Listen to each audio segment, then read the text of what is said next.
बिस्मिल्लाहिर्रहमानिर्रहीम। अस्सलामु अलैकुम वरहमतुल्लाहि वबरकातुहू। शान इस्लामिक शॉर्ट्स में मैं अपनी यूट्यूब फैमिली को खुश आमदीद कहता हूँ। शान आज अपने दोस्तों को खाना खाने के बाद और दूध पीने के बाद कौन सी दुआ पढ़ने चाहिए के बारे में बहुत ही अहम हदीस पाक पढ़कर सुनाएगा।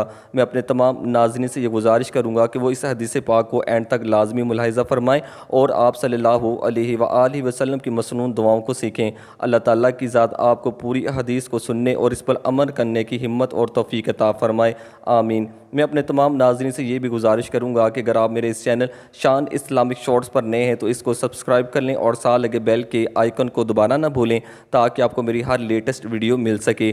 तो चलें दोस्तों, हदीस पाक को शुरू करते हैं। दूध से ज़्यादा मुकम्मल कोई ग़िज़ा नहीं।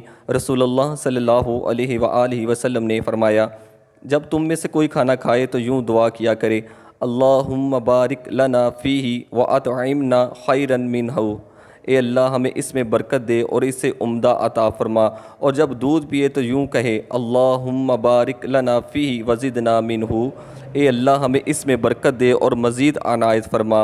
इमाम अबू दाऊद रहमतुल्लाह अलैह फरमाते हैं कि जनाब मस्जिद फरमाते हैं, दूध के सिवा कोई ऐसी चीज़ नहीं है जो खाने और पीने दोनों से कफ़ायत करे। दोस्तों, हदीस पाक का आप ये हवाला नंबर देख सकते हैं। अल्लाह ताला की ज़ात हमें इस पर अमल करने की तौफीक अता फ़रमाए। दोस्तों, इस हदीस पाक को अपने दोस्तों के साथ सदक़े जारिया के तौर पर लाजमी शेयर करें। अल्लाह ताला की ज़ात आपको दोनों जहान की भलाइयाँ अता फ़रमाए। अस्सलामु अलैकुम वरहमतुल्लाहि वबरकातुहू।